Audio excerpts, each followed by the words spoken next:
우리가 대속함을 받은 것은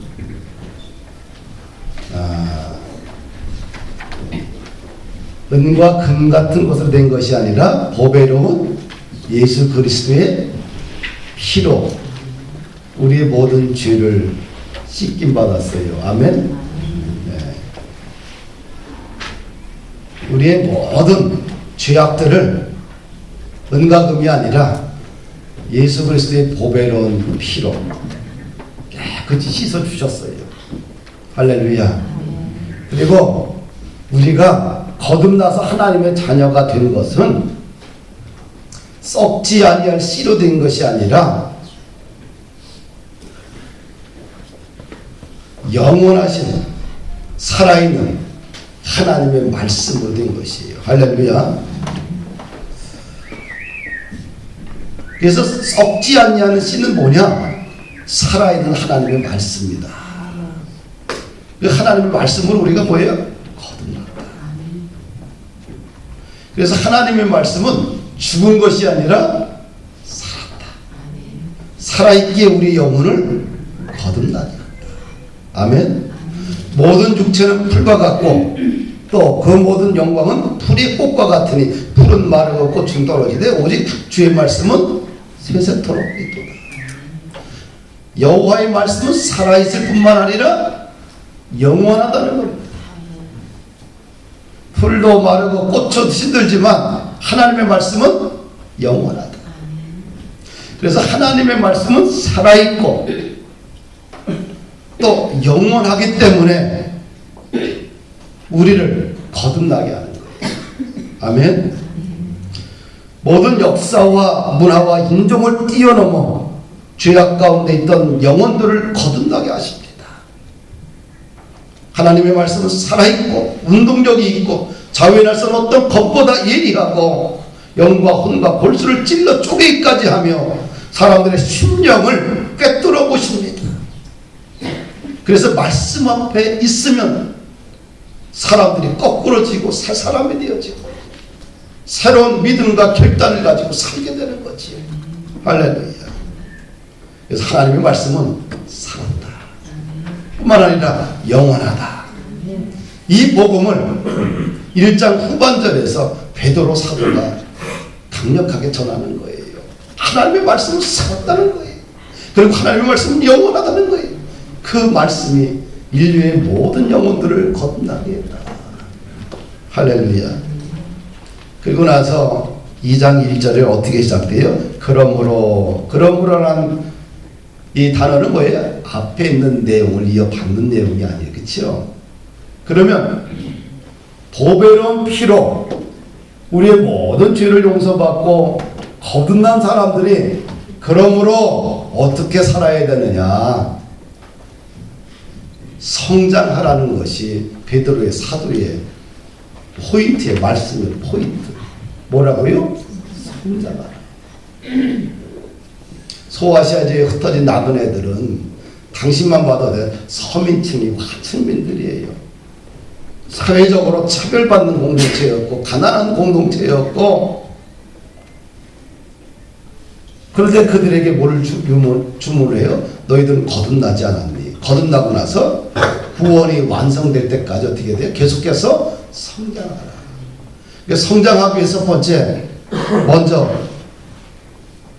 버릴 것은 다 버리라 그래요. 1절을 한번 다시 읽어보십시다. 그러므로 모든 악독과 모든 기만과 위식과 시기와 모든 비방하는 말을 버리고, 뭐라고 그래요? 버려라. 성장하기 위해서는 뭐예요? 버려야 돼요. 그리스도의 장성한 분량까지 계속 성장하기 위해서는 버려야 되는 거예요.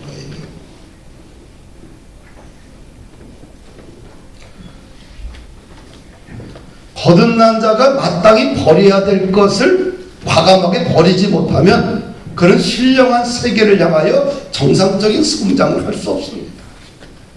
그래서 믿음 안에서 성장하기 위해서는 반드시 버릴 것은 버리자. 아멘. 우리가 비움과 채움이라는 말을 많이 듣잖아요. 그럼 몸을 채우기 위해서 뭐예요? 먼저 비워야 되는 거예요. 그 마음의 집을 청결하게 날마다 청소해야 돼요. 그래서 새로운 것이 들어올 수가 있어요. 집은 공간이 한정되어 있는데 옛 것과 새 것을 갖다 다 집어넣으면 어떻게 돼요? 점점 좁아지고 어선해지고 혼탁스러워지잖아요. 먼저 청소를 깨끗이 한 다음에 새 가구가 들어와서 배치해야지만 집의 모양도 안정감을 갖게 되지요. 할렐루야. 그러면 어떤 것을 버려야 되느냐? 모든 악독을 버려라. 여기 보면 항상 뭐가 들어가요? 모든 악독을 버려라. 거듭난 사람들에게 뭐가 있다는 거예요? 악독이 있다는 거예요. 악독이란 말은 마음이 흉악하고 독살스럽다는 뜻이에요. 이렇게 풀어보니까 굉장히 끔찍한 단어잖아요. 그렇죠? 마음이 뭐예요? 흉악하고 독살스럽다. 아주 못된 사람한테 뭐라 그래요? 아주 독살스럽다라고 표현을 쓰잖아요. 경외란 말은 뭐예요? 거꾸로 경외. 여호와를 경외하는데 경외라는 단어는 우리가 일반적으로 쓸 수 있는 단어가 뭐예요? 경외? 독실하다. 그러니까 악독과 경외는 좀 반대에 있어요. 그렇죠? 단어가. 그렇죠? 우리가 여호와를 경외하는 사람이다 할 때 이 사람은 뭐라 그래요? 경외라는 뜻은 저 사람은 신앙이 독실하다. 이런 뜻이에요. 할렐루야. 악독하다 뭐예요? 마음이 흉악하고 독살스럽다.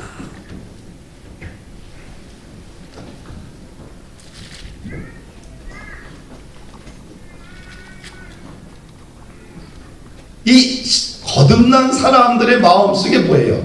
모든 악독을 다 버리라. 이 악독이란 말과 비슷하게 쓰는 여기고 단어가 있다면 악질, 악의, 이런 단어들이죠. 하여튼 이런 모든 악독을 버려야 돼요. 그래야 어떻게 돼요? 성장이 되게 되는 거예요. 그 다음에 모든 뭐라 그래요? 기만을 버려라. 기만이라는 것은 남을 그럴듯하게 속인다 이런 뜻입니다.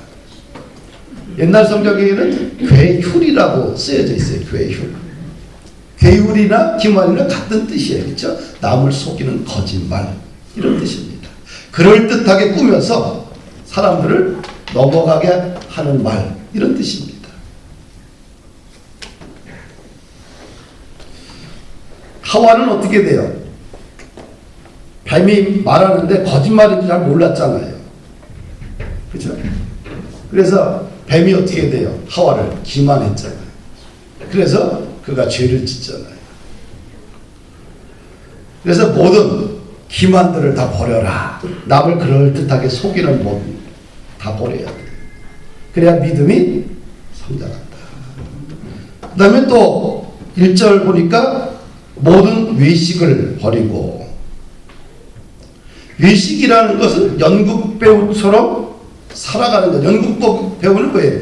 연극 무대에서 연극하는 자신의 모습과 속사람이 다르지요. 그걸 갖다가 외식이다 이렇게 이야기돼요. 외식이라는 것은 두 개의 자신을 갖고 있는 거예요. 나를 갖고 있는 거. 겉모습의 나와 속사람의 나가 다른 거예요. 이중적인 모습. 그래서 외식. 그 다음에 다른 말로 또 뭐라고 또 이야기할 수 있냐면 가식. 여러 가지 말로 쓸 수도 있겠지. 그렇죠? 그래서 속사람과 겉사람이 어떻게 돼요? 믿음이 성장하기 위해서는 해야 되는 거예요. 선의 얼굴을 가진 사람이 21세기에 이 경제인으로서 세상을 살아가는 지혜다 생각하면 이건 세상적인 법칙인지 모르겠지만 하나님의 나라와는 거리가 먼 얘기들이겠지요. 하나님의 나라는 어떻게 돼요? 겉과 속이 같아야 돼요. 예수님께서 당시의 교양인이고 지성인의 집단이 누구예요? 바리새인과 서기관의 집단들이, 종교인 집단들이 뭐예요? 당시의 지성인들이고 뭐예요? 교양인들 아닙니까? 그들에게 예수님이 뭘 얘기를 해요? 외식을 버리라고 하잖아요. 화 있을진저 외식하는 서기관과 바리새인들이요. 이렇게 혹독하게 비판을 해요. 왜 그들이 이렇게 예수님으로부터 혹독하게 비판을 받았을까? 그 이유가 무엇일까? 위선, 외식 아닐까요? 그렇죠? 그래서 마태복음 23장에 보면 당시의 종교인들, 교양인들, 지성인들을 향해서 예수님이 비판을 하는데 항상 이렇게 시작해요. 화 있을진저 외식하는 서기관들과 바리새인들이여, 너희가 박하와 휴양과 외양과 근처 11조를 들이되 율법에도 중함과 정의와 긍휼과 믿음은 버렸도다. 그러나 이것도 행하고 저것도 버리지 말아야 할 것입니다. 이 한마디로 이야기하면 이런 거죠. 이중적인 모습. 교회에서는 작은 것까지 11조 내고 헌금생활 하는데 나가서는 뭐예요? 개판이라는 거예요. 정의와 긍휼, 믿음을 버렸다는 거예요. 둘 다 버려서는 안 된다는 얘기죠. 할렐루야. 또 이들에게 이런 얘기를 해요. 화 있을진저 외식하는 서기관들과 바리새인들이여, 잔과 대접의 겉은 깨끗이 하되 그 안에는 탐욕과 방탕으로 가득하게 하는도다. 눈먼 바리새인이여, 너는 먼저 안을 깨끗이 하라. 그리하면 겉도 깨끗하리라. 이 잔과 대접의 겉사람은 굉장히 지성인이고 교양인인데 속을 보니까 뭐예요? 탐욕과 방탕으로 가득 찼다는 거예요. 그걸 갖다가 뭐라고 그래? 위선, 외식이라고 이야기하는 거지요. 그래서 모든 위선과 외식을 버려야지 뭐 어떻게 신앙이 성장하는 거예요. 성장을 이야기하는 거예요. 그 다음에 또 뭘 얘기해? 모든 시기를 버려라. 시기, 질투, 투기는 한 몸이잖아요. 같은 단어들입니다. 근데 조금 단어의 뉘앙스는 좀 달라요. 시기는 뭐예요? 남이 잘 되는 것을 미워하는 거 시기고, 투기는 시샘하는 거고, 질투는 우월한 사람을 시기하고 증오하는 거. 거의 그 한 몸뚱아리 단어인데 약간의 어떤 차이는 있죠. 그리고 모든 비방을 버려라. 비방이라는 것은 남을 흉보고 헐뜯는 것을 이야기하지요.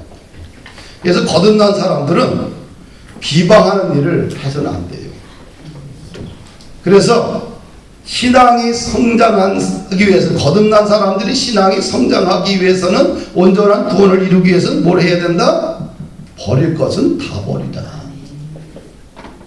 모든 하나님 나라의 성장에 방해되는 것은 다 버리자. 그 다음에 두 번째 2절에 보면 어떻게 해야지만 더 신앙이 성장하고 성숙해지느냐? 우리 2절을 한번 좀 읽읍시다. 시작. 갓난아기들 같이 순전하고 신령한 젖을 사모하라. 이는 그로 말미암아 너희로 구원에 이르도록 자라게 하려 합니다. 구원에 이르도록 자라게 한다. 구원은 한 번 받을 것이 아니니까 뭐에 자라야 된다는 거예요. 구원은 성장이 있다는 거예요. 어린아이의 구원과 청년과 장년의 구원의 성숙의 모습은 다르다는 얘기를 하고 있는 거예요. 그래서 소아시아의 지역에 있는 흩어진 나그네 그리스도인을 향해서 왜 구원이 성장할 수 있도록 하라. 그럼 어떻게 해야 되느냐? 갓난아기처럼 무슨 젖을? 신령한 젖을 사모하라. 신령한 젖, 갓난아이를 이렇게 대비해 놓고 있잖아요. 갓난아이를 갖다가 신령한 젖으로 이렇게 서로 비유하고 있는데, 이 갓난아이에게 가장 필요한 것은 무엇일까요? 엄마들은 젖이요, 젖. 갓난아이가 간절히 찾고 울부짖는 것은 뭐예요? 젖이에요. 갓난아이가 어머니의 젖꼭지를 빨 때 아주 힘있게 빱니다. 종일 전반 물고 있어도 아이는 안 좋게 해요. 그리고 두 눈을 감으면서 젖을 빨면서 잠을 잡니다. 이런 마음으로 신령한 젖을 사모하라. 신령한 젖은 여기서 뭘 상징할까요? 말씀을 상징하는 거예요. 하나님의 말씀을 갓난아이처럼 사모하라는 얘기예요. 우리가 다윗 왕을 삶의 모델로 생각하는 신앙인들이 참 많습니다. 그렇죠? 왜 그럴까요? 다윗 왕 하게 되면 우리가 생각한 것처럼 그렇게 아주 온전한 사람은 아니잖아요. 그치요? 못된 짓도 많이 했어요. 그런데 왜 믿음의 후손들이 다윗 왕을 다 흠모할까? 그리고 이스라엘 역사 중에 유다 족보에서 왜 다윗 왕을 갖다가 모든 왕의 삶의 기준으로 모델로 정했을까? 시편 119편에 보게 되면 다윗의 마음가짐이 중요했기 때문에 그래요. 119편, 시편 119편 97절에 보니까 내가 주의 법을 어찌 그리 사랑하는지요. 내가 그것을 종일 묵상한다. 묵상합니다. 묵상이라는 뜻은 읊조리면서 생각한다는 얘기죠. 예. 하나님의 말씀을 종일 묵상하는 거예요. 또 103절 보니까 주의 말씀의 맛이 내게 어찌 그리 단지요. 말씀이 글자로 된 이 말씀이 너무 맛이 있다는 거예요. 근데 그 맛이 너무 달다는 거예요. 내 입에 꿀보다 더 달다. 또 123절에 보니까 내 눈이 주의 구원과 주의 의로운 말씀을 사모하게 피곤하나이다. 얼마나 주의 말씀을 사모하는지 피곤할 정도로 주의 말씀을 사모해요. 또 127절 보니까 그러므로 내가 주의 계명을 금곧 정금보다 더 사랑하나이다. 금이 있고 정금이 있고 말씀이 있어. 어떤 게 여러분들은 더 주면 가질 것 같아요? 정금, 그치? 근데 정금보다 주의 말씀과 계명을 더 좋아하는 거예요. 또 131절 보니까 내가 주의 계명을 사모함으로 입을 열고 헐떡였나이다. 얼마나 주의 말씀을 사랑하는지 사모하는지 입을 열고 헐떡였다.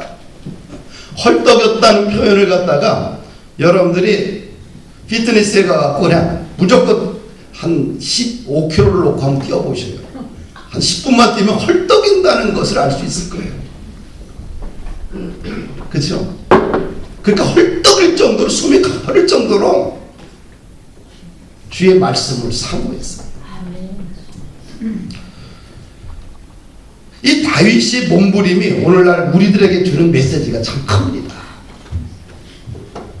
또 시편 27편 4절 보니까 내가 여호와께 바라는 한 가지 일 그것을 구하리니 한 가지 일 원싱이 있다는 거예요. 다윗이 하나님께 바라는 원싱이 있는데 그 한 가지를 구한다는 거예요. 그 뭐냐? 곧 내가 내 평생에 여호와의 집에 살면서 여호와의 아름다움을 바라보며 그의 성전에서 사모하는 그것이다. 다 뭐와 관계되죠? 그냥 하나님과 관계되어 있는데 하나님을 집에 살고 하나님의 아름다움을 바라보고 그 성전에서 하나님을 사모하겠다. 일편단심 민들레 아니에요. 그렇죠? 그래서 하나님이 흠이 많지만 다윗이 흠이 많지만 하나님이 다윗을 좋아할 수밖에 없잖아요. 흠이 많지만 다윗의 일편단심 민들레와 같은 신앙관이 있기 때문에 많은 믿음의 후예들이 다윗을 좋아하는 거예요. 그래서 딸을 낳으면 다소리를 짓는 거예요. 다윗과 솔로몬. 그렇죠? 다짜 들어갈 이름이 많아요.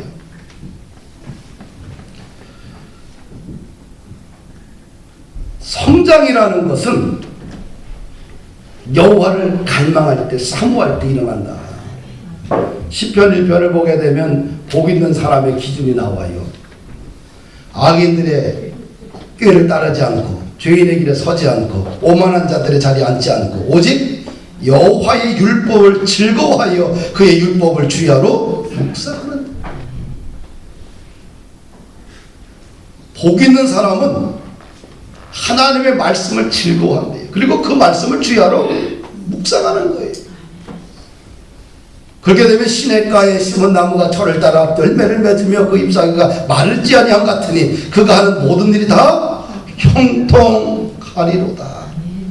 무릇 의인들의 길은 여호와께서 인정하시나 악인들의 길은 망하리로다.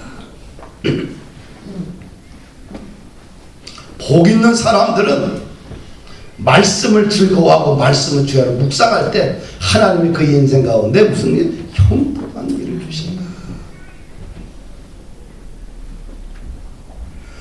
우리가 말씀을 즐거워하고 묵상할 때 우리 삶 속에 어떤 현상이 일어날까요? 사슴이 신의 물을 찾아 갈급함같이 내 영혼이 주를 향해 날 갈급함으로 찾고 구하는 사람들에게 어떤 현상이 일어날까? 분명한 한 가지 사실은 분명히 있을 거예요. 마음이 정결해져요. 이 복잡한 세상 속에서 복잡한 인간관계 속에서 마음이 순수해지고 정결해진다는 것은 엄청난 축복이에요. 왜? 삶의 기준을 은혜의 기준에 놓기 때문에, 삶의 기준을 죄로에다 놓기 때문에 모든 것이 뭐예요? 다 넉넉해 보이고 부유해 보이고 편안해 보이고 행복해 보이고 이해하게 되고 용서하게 되고 다 배려하게 되고, 마음이 정결해지고 마음이 순수해지면 세상 모든 것이 문제가 안 돼요. 근데 마음이 혼탁해질수록 왜 내가 가진 것이 이렇게 적어? 저 사람은 참 부인을 잘 만나서, 저 사람은 남편을 잘 만나서, 저 사람은 부모를 잘 만나서, 저 사람은 좋은 상사를 만나서. 마음이 혼탁해지면 내가 없는 것 가지고 날마다 바라보면서 기준치가 점점 망가져 버려요. 마음이 어수선하지 않는다는 것, 마음과 삶이 정리정돈된다는 것, 흐트러지지 않는다는 것은 엄청난 축복이에요. 하나님의 영이 말씀이 나를 지배한다. 내 마음이 요동하지 않아요. 그러면 어때요? 내 인생 속에 지혜와 능력과 기쁨으로 충만해져요. 현실을 뛰어넘을 수 있는, 이해할 수 있는 능력을 주신다는 거예요. 말씀의 지배를 받는다는 것, 축복입니다. 그래서 사람들이 다윗을 좋아하는 거예요. 다윗은 간음죄도 졌고요, 살인죄도 졌고요, 전쟁에서 수많은 사람을 죽이고 피도 흘렸지만 그럼에도 불구하고 그가 예수 하나님으로부터 사랑받았던 이유 중에 하나는 뭐냐? 그의 마음이 항상 일편단심 하나님이었어. 뒤집고 가서 하나님 앞에, 주여 성령이여 나를 떠나지 마옵소서, 성령이여 거두지 마옵소서, 나에게 정결한 마음을 주시옵소서, 나에게 정직한 영을 허락해 주시옵소서.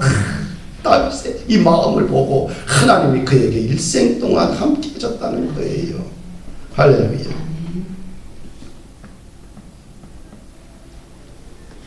날마다 우리가 영적으로 성장하는 데 있어서 지름길은 있어요, 없어요? 없어요.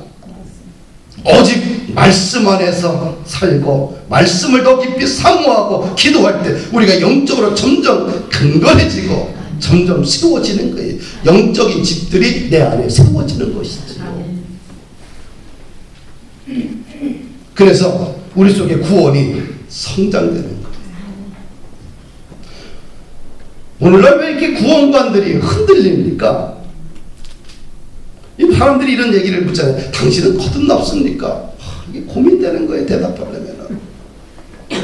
오늘 밤 당신이 죽는다면 천국에 들어갈 확신이 있습니까? 질문하면 이렇게 대답하기도 저렇게 대답하기도 그렇고. 이유는 두 가지일 거예요. 한 번도 마음으로 주님을 영접해 본 적이 없거나, 아니면 주님을 영접했지만 그 후에 성장하지 못했기 때문에, 말씀과 기도의 생활을, 예배 생활을 게을리했기 때문에 그의 구원관이 흔들릴 것입니다. 계시록에 보면은 7교회 중에 라오디게아 교회가 있어요. 그 라오디게아 교회의 특징이 있어요. 뭐라 그래요? 미지근한 모습들, 뜨겁지도 않고 차지도 않는 모습들.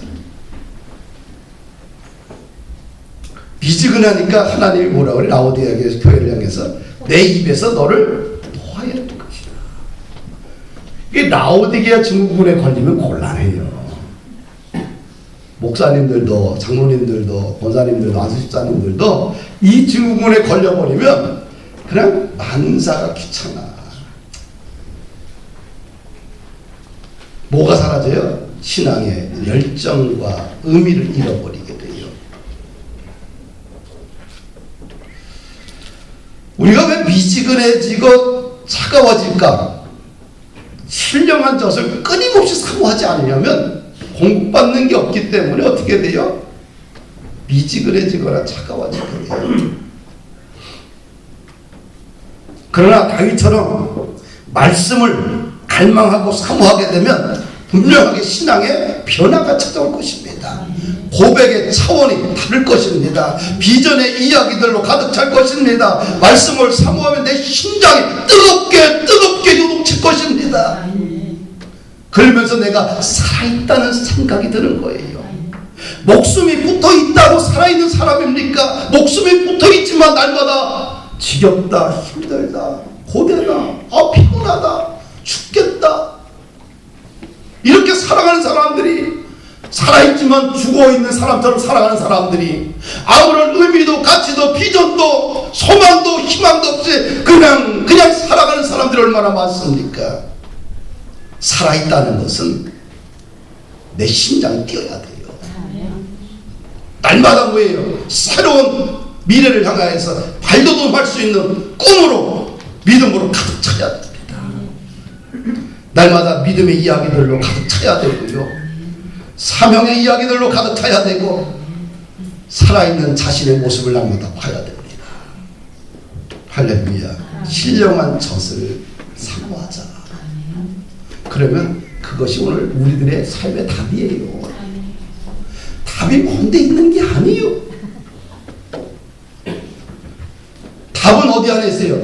예수님 안에 있고 말씀 안에 답이 있다. 거기에 우리가 딱 붙들리면 어떻게 돼요? 가슴이 뛰기 시작하는 거예요. 뜨거워지기 시작하는 거예요. 그러면서 소망의 이야기를 하게 되고, 비전을 이야기하게 되고, 사명을 이야기하게 되고, 믿음의 이야기들을 나누게 되고, 하나님의 나라와 뜻을 향해서 발걸음을 옮길 수가 있는 거고, 헌신의 깊이와 고백의 깊이가 차원이 달라지게 되는 것이지요. 지배를 좀 받았으면 좋겠다. 성경 암송 겨우 79절이에요. 709절도 아닌데. 우리 학생들 열심히 하고 있죠? 그래서 여러분들이 암송했던 그 말씀이 의미가 때로는 없을 때가 있어. 사실은 의미 없이 그냥 전혀 무미건조하게 그냥 암송하고 끝날 수 있어. 그런데 그 암송했던 그 말씀이 어느 인생의 후미진 길을 걸어갈 때에, 인생의 고난이 닥쳐왔을 때, 먼 산을 쳐다보고 있을 때에 그 말씀이 퍽 떠오르면서 자신의 인생에 새로운 스파크를 줘서 일어날 수 있는 에너지를 주는 거예요. 말씀을 내가 읽었는데 그 말씀이 금방 내 속에서 막 심장 쿵쿵거리고 막 변화시킨다고 하면 얼마나 좋겠어요. 안 그럴 수도 있다.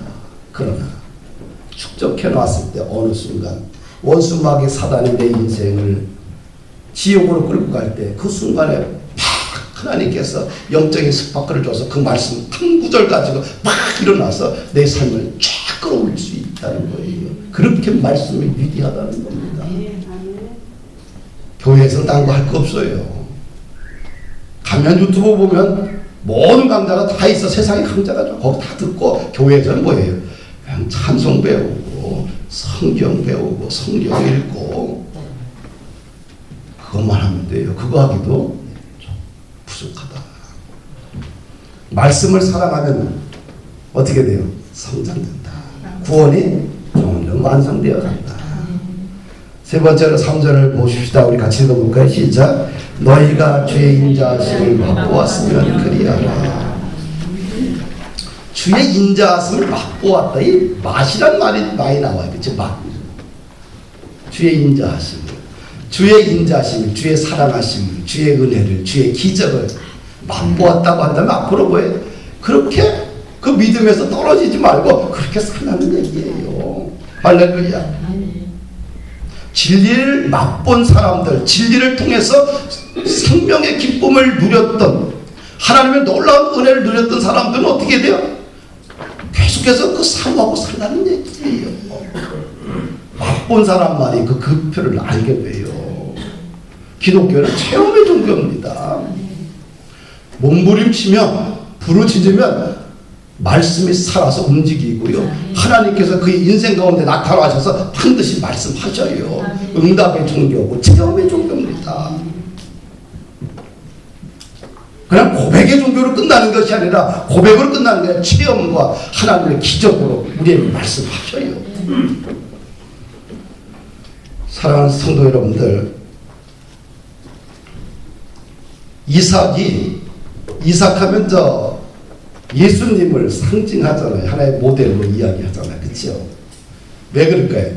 이삭하면 뭔가 순종형이고 그 다음에 끝까지 인내했던 사람이에요. 그리고 평화주의자고. 그렇죠? 그래야 그래요. 그래요. 이 이삭이 살던 블레셋 땅에 이제 흉년이 들잖아요.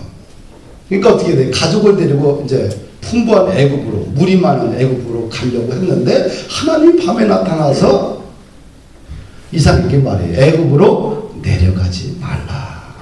그리고 내가 네게 지시할 땅으로 가라. 그 땅에 네가 거류하면, 그 땅에 머물면 내가 너와 함께 있고 내가 너에게 복을 줄 것이고 그 땅에서 네 자손을 풍성하게 번성시킬 것이다. 너는 천하 만민의 복의 근원이 될 것이다. 말씀하셔요.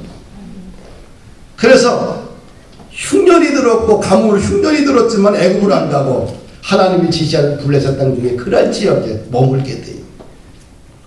근데 그의 농사를 지었는데 100배나 결실을 얻었어요. 근데 성경은 이렇게 이야기해요. 여호와께서 복을 주심으로. 환경은 어떻게 돼요? 환경은 흉년이 들었어. 그렇지만 누가 복을 줬어요? 여호와께서 복을 주심으로 그 사람이 창대하여 왕성하여 마침내 거부가 되었다. 복의 근원이 누구예요? 하나님이었어요. 애굽 땅, 블레셋 땅 전체에 흉년이 들었어요. 그렇지만 이삭에게만 하나님께서 100배의 복을 주셨고 거부로 만들어 주셨어요. 문제가 생기잖아요. 이방인이 와서 복을 받았고 자기네들은 흉년으로 가뭄이 들어가서 가뭄으로 흉년이 들었는데 시기를 하잖아요. 그러니까 어떻게 어떤 소와 양을 먹이기 위해서는 물이 필요하잖아요. 우물을 갖다가 블레셋 사람들이 와서 막아버리는 거예요. 막으면 절대로 안 싸우고 또 옆에 또 파, 또 막아, 또 옆으로 피해가, 또 막아. 안 싸우잖아요. 왜 안 싸울까요? 하나님의 은혜와 기적과 사랑을 그가 맛보았기 때문에. 인생의 모든 문제는 누가 풀어줘요? 하나님이. 여호와 하나님께서 내 인생의 모든 전쟁을 맡아 주셨기 때문에 대신 자기의 전쟁을 하지 않고 여호와의 전쟁 앞에 던져버리는 거예요. 하나님의 은혜를 체험하면 사소한 것에 목숨 걸지 않아요. 이 땅에 사는 모든 것이 육적인 사건이 아니라 영적인 사건으로 우리는 바라보게 되는 거예요. 모든 것이 하나님의 뭐 안에? 손 아래 있다. 해석의 차원이 다르지요. 누가 용서를 잘할 수 있을까요? 나 같은 죄인을 예수님께서 십자가에서 물과 피를 다 쏟으시고 허물 많은 나를 위해서, 죄 많은 나를 위해서 십자가에서 다 물과 피를 쏟으시고 나를 위해 죽으셨다. 그 사실이 깊이 마음속에 다가온 사람만이 다른 사람을 이해하고 용서하고 살아갈 수 있고 사랑하며 살아갈 수 있는 거예요. 말씀을 마칩니다. 하나님의 말씀은 살아있고 영원한 그 말씀으로 우리가 구원받아 거듭났어요. 거듭나고 나서는 성장이 되어야 되는데 과거의 옛 습관이나 성품들이 그냥 몸에 묻어 있어요. 30년, 40년 살아왔는데 몸에 묻어 있지요. 그것이 내 성장을 가로막는다고 한다면 버릴 것은 버리는 것이 좋다. 버릴수록 온전한 구원 가운데 성장할 수 있다. 그리고 날마다 신령한 젖을 사모하라. 그러니까 말씀과 기도는 우리 신앙의 가장 중요한 무기입니다. 다른 무기가 없어요. 말씀과 기도 이 두 가지를 붙들면 어떤 환경도 뛰어넘을 수 있는 힘과 에너지를 주님께서 주셔요. 세 번째는 은혜를 너가 맛보았다고 한다면, 십자가의 은혜를 맛보았고 산속에서 하나라도 하나님이 도우신 적이 있다고 한다면 그 은혜를 잊어버리지 말고 계속해서 붙들고 산다는 얘기예요. 그러면 성장이 된다. 할렐루야. 한 주간 승리하시길 주의 이름으로 축복합니다.